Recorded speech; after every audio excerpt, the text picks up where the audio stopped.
नमस्कार, मैं जितेंद्र शर्मा। राजधानी जयपुर के चौड़ा रास्ता में स्थित पेन प्लाजा के मामले ने एक बहुत बड़ा अभी मोड़ आ गया है इस मामले के अंदर। और मोड़ भी छोटा मोटा नहीं आया, बहुत बड़े वाले लेवल का मोड़ आया है। 1812 13 प्लॉट नंबर पगड़ीबंद हाउस पर जो पेन प्लाजा है उसके ठीक ऊपर हेरिटेज हवेली को नष्ट करके, उसके हेरिटेज लुक को खत्म करके अवैध निर्माण किया जा रहा है। व्यावसायिक कॉम्प्लेक्स जो बनाया जा रहा है अब वो 6 मंजिल का बन गया, जिसका लगातार हम आपको जिक्र करते हैं, लगातार हम उसके बारे में बताते रहते हैं। उस बिल्डिंग की बात कर रहे हैं अमोल पाठक और रमेश नारनौली भू माफिया की।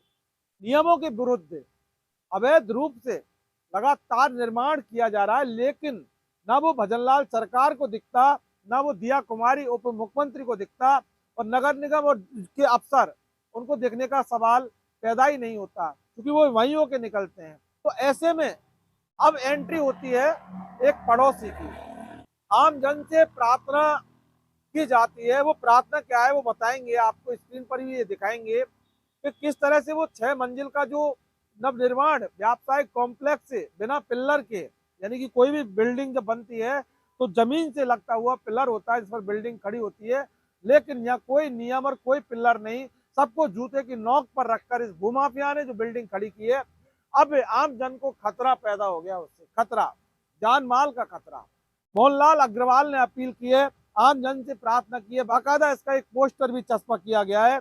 आपको बताते हैं कि मकान नंबर 1812 13 पगड़ीबंद हाउस हेरिटेज हवेली के अस्तित्व को खत्म कर नव निर्माणकर्ता द्वारा बिना भूमि से पिल्लर खड़े किए असुरक्षित व्यावसायिक कॉम्प्लेक्स बनाया जा रहा है, जिससे मेरे मकान नंबर 18 से 14 के गिरने का खतरा उत्पन्न हो गया है। खतरा, जब मकान गिरता है तो किस तरह का खतरा होता है बताने की जरूरत नहीं है, आप जानते हैं। उक्त व्यक्तियों द्वारा खरीदी गई संपत्ति से अधिक संपत्ति पर बलपूर्वक कब्जा किया जा रहा है, जिसमें मकान नंबर 1815 और 1816 के निवासी भी आपस में मिले हुए हैं। मेरे द्वारा कई बार सरकारी विभाग में शिकायत भी की गई, परंतु उक्त व्यक्तियों की उच्च अधिकारियों से जान पहचान होने के कारण कोई कार्रवाई अमल में नहीं लाई जा रही है। उक्त व्यक्तियों द्वारा मुझे व मेरे परिवार को जान से मारने की धमकी दी जा रही है एवं डराया धमकाया जा रहा है। यदि मुझे व मेरे परिवार के किसी भी सदस्य को किसी प्रकार की क्षति पहुंचती है तो उसकी संपूर्ण जिम्मेदारी उक्त व्यक्तियों की होगी। प्रार्थी मोहनलाल अग्रवाल, एडवोकेट, मकान नंबर 1814, चौड़ा रास्ता, जयपुर।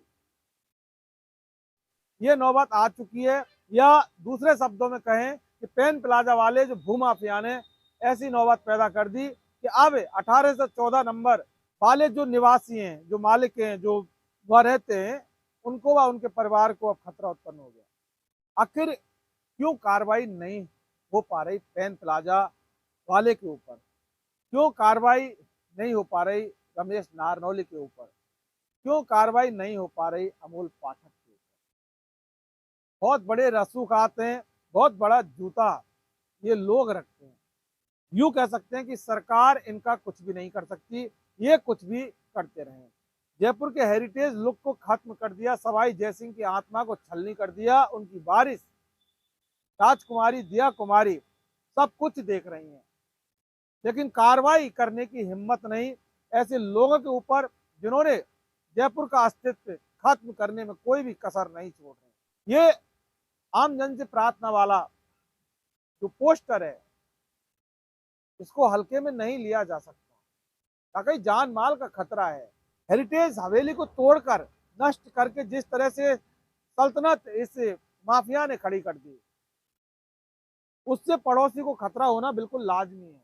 लेकिन सरकार और सरकारी अधिकारी, नगर निगम के अधिकारी इस चीज का इंतजार कर रहे हैं, उस दिन का इंतजार कर रहे हैं, उस वक्त का इंतजार कर रहे हैं, कभी कोई अनहोनी घटना हो, 18 से 14 नंबर वाले जो प्रार्थी मोहनलाल अग्रवाल हैं इनके साथ कोई हादसा हो, उसके बाद वो कार्रवाई करेंगे, ऐसा इंतजार कर रहे हैं। क्योंकि हमारे यहाँ ऐसा ही होता है, पहले सरकार और सरकारी अधिकारी पहले नहीं सुनते किसी भी चीज को, शिकायत करते हैं तो नहीं सुना जाता, शिकायतकर्ता को भगा दिया जाता है, शिकायतकर्ता को धमकाया जाता है।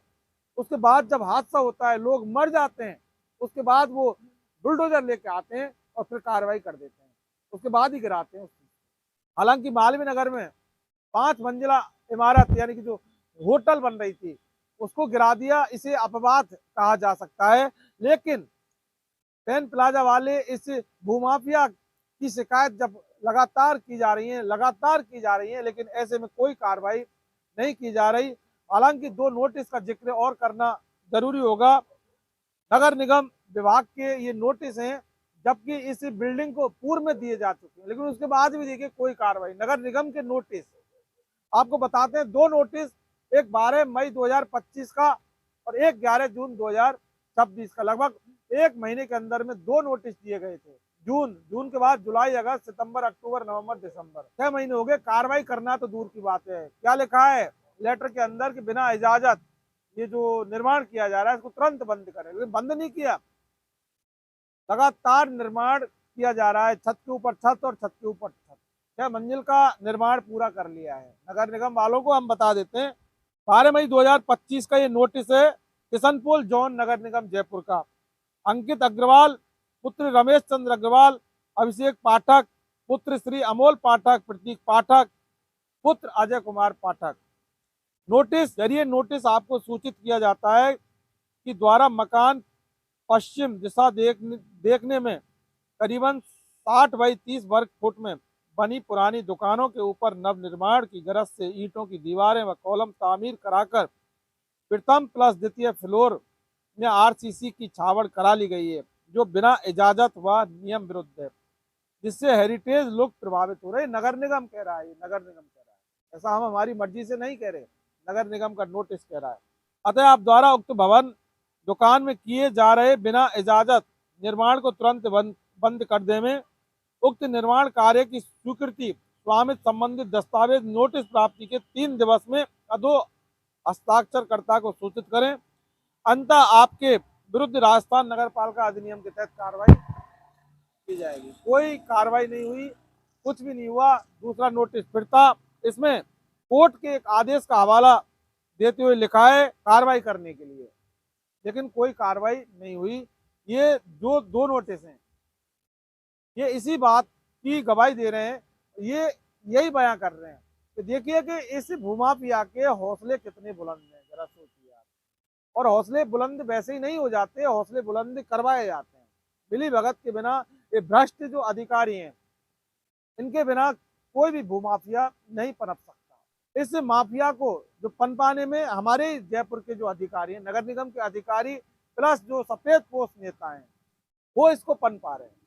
जनता से कोई लेना देना नहीं है। जनता की जनहित की बात जरूर ये करते हैं कागजों में, लेकिन धरातल पर जनता से कोई लेना देना नहीं है। जनता कल मरे सो आज मर, इनको दलाली करनी है, इनको भ्रष्टाचार करना है, इनको माल मारना है, कुछ भी करें कोई भी। पूरा 6 मंजिला निर्माण हो चुका व्यावसायिक कॉम्प्लेक्स हो गया, जो सीधा सीधा नियमों के खिलाफ है, हेरिटेज नियमों का उल्लंघन है, विधि के विरुद्ध है।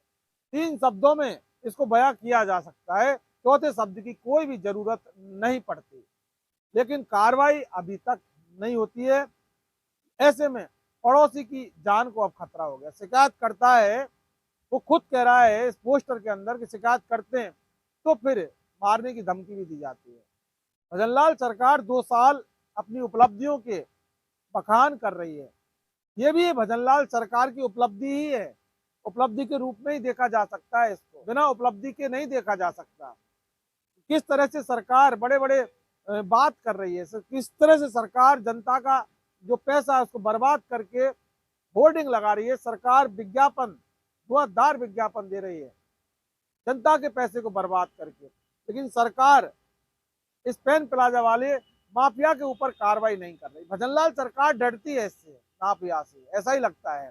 दिया कुमारी डरती हैं, सवाई जयसिंह की विरासत की वारिस दिया कुमारी जो खुद उप मुख्यमंत्री हैं, डरती हैं इस भूमाफिया से, जो कि इसके ऊपर कोई भी अभी तक कार्रवाई नहीं की जा रही।